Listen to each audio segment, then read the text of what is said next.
Hello, my name is Surya Hudar. Today, I am summarizing a book called Study Smart, Study Less by CROSSMAN. Identifying your study persona. Becoming a successful student requires a great amount of work, but work need not be boring. There are four main types of study personas. Study personas. 1. The unperfected perfectionist. You seem to be doing everything right, but your result is not the expected one. The deadline daredevil. You always wait just before the deadline to start a project. The max slacker. You do nothing and pretend you don't care. The brain trainer. You balance play and study consistently enough not to be worried. Identifying your strengths. The brain affects everything about your life. There are three categories for your memory. 1. Short-term memory, 2. Long-term memory, and 3. Working memory. Short-term memory is the input and output in a situation. Short-term memory. We can only make a memory when we use or strongly react to information. The more senses of your five senses you use in the learning process, the better chances you'll remember what you studied in the short-term memory. Long-term memory. The less you use a piece of information, the further back in your memory it will be pushed. Everyone's brain is unique and has a different learning strength. Long-term memory is short-term memory combined with a review. Making learning easy. The first step to making learning easier is to identify which kind of learner you are. The author provides questions in the book to do so. Most people fit into a combination of two learning styles. The author uses said questions to divide people into three categories. Visual learners, they need to see it to understand. It helps if they write down and visualize concepts. Kinesthetic learners, they require hands-on learning to properly understand. They prefer to perform experiments and projects to learn and understand. And auditory learners, they learn by hearing. Helps them understand if someone explains concepts to them. Making memorizing easy. The second step to making learning easier is to know how your brain stores information. Brains like patterns.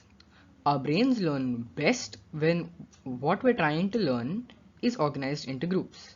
Brains learn especially well when emotion is involved. How to improve your work style. Decide on a time and space to work in. Keep the necessary materials at your study spot. Eliminate distractions. If this setup isn't right, you are going to waste a lot of time and learn very little. Give yourself the freedom and space to socially check out after a couple of hours so that you can get some work done. You may think listening to music may help you study more efficiently, but all it actually does is help you spend time. Dress for the occasion. Make a studying routine. Brains love pattern and structure. So providing a routine for studying will help you focus and be more productive than you may initially give it credit. Put your goals where you can see them. Goals need to be both specific and realistic. Reward yourself after completing one of your short-term goals. Take a break. The best thing you can do when you have an evening of studying ahead is to not try and finish everything in one sitting. You should pace yourself, but still set deadlines. Get proper rest. Getting proper sleep before a test can make or break your scores. While you are asleep, your brain reviews what it has learnt. While pulling all-nighters and working past midnight may make you sound like a student of the year, but it will actually cripple your attempts to do well on a test. Study tricks. A combination of color, movement, mnemonics makes anything memorable. Make colorful notes and underline. Use tinted tabs to mark critical. Study tricks. Draw some rough diagrams. Use flashcards and use rhymes to remember the concepts you are learning. Be ready. If you are ready with your material at the beginning of a class itself, you will find a whole lot more important points that the teacher has said or written on the board. Be thorough as well as fast. To be fast, you should take notes with symbols, but make sure your symbols don't take longer to write than the actual words. Be focused. How to take notes. How you intend to use your notes determines how you should take them. There are many ways to take notes, such as the Roman model, in which you use a Roman numeral for the main topic, a letter for the subtopics, and then numbers for the details. To take Cornell type notes, you first divide the page into two parts, then use whichever side is easier to write on, depending on whether you're left-handed or right-handed, to make notes. Use the other half to interact with the notes you've written. Hash mash model and spider mapping. In spider mapping, write down the idea, circle it, and then branch it off like a flat spider into subtopics, and so on. The author also provides us with a tip, which is summarize everything you learn in one subject in a day into one index card. That does not mean that you should use only one index card to fit 5 index cards worth of things, but you should merge the main themes and ideas and create one condensed piece of information.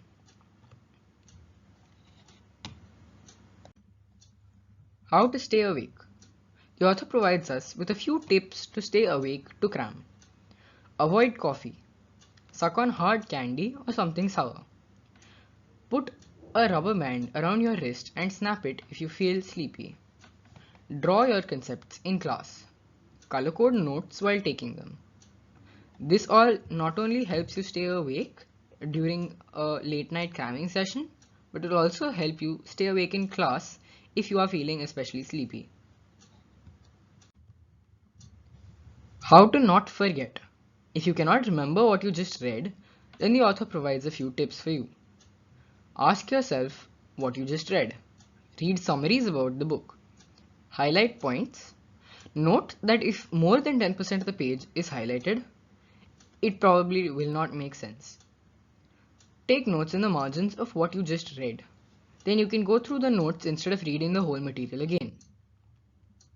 Relax. You should do activities to relax and de-stress, otherwise your body goes into survival mode.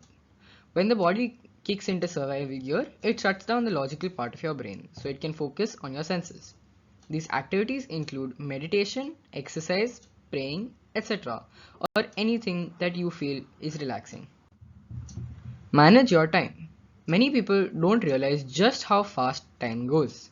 The author suggests making a time map or divide your day into blocks of time. Actively make choices to save time. Study group. Working in a study group helps in retaining knowledge as it makes you accountable. By that I mean if someone is relying on you to take notes for them, you tend to pay more attention than you would have otherwise. It also allows you to have interactive learning sessions. Study group. Study groups tend to fail when people who join them come in with different expectations of what will actually happen in the study group session. It's critical to think of your goals and not your peers' reactions while making choices. You can ask your friends for tutoring on a certain subject that you did not understand while your professor or your teacher was explaining it in class. If designed well, a study group can be very valuable and can lead to great friendships. Overcoming learning disabilities. Learning disabilities, a unique way in which your brain manages the input or output process. It's normal to feel frustrated with new subjects, although if a student keeps facing problems in a specific area that does not improve with effort and time, that may be a learning disability. No matter how smart we are, there are obstacles that keep us from reaching our potential. Experts believe that only people with average or higher intelligence have learning disabilities. Learning disabilities. It's better to talk to an academic counselor about whether or not you have an LD or a learning disability. You should get tested for learning disabilities as well as vision and auditory problems so as to ensure a good understanding of what is going on. Where you sit in class corresponds to your grade. A learning disability is also an alteration to the way you learn. Good review habits. The longer we review, the longer we remember. Make a routine and reward yourself. Use color, movement, sound, and mnemonics to remember. Take brief and organized notes. Thank you for listening to my summary of the book Study Smart, Study Less.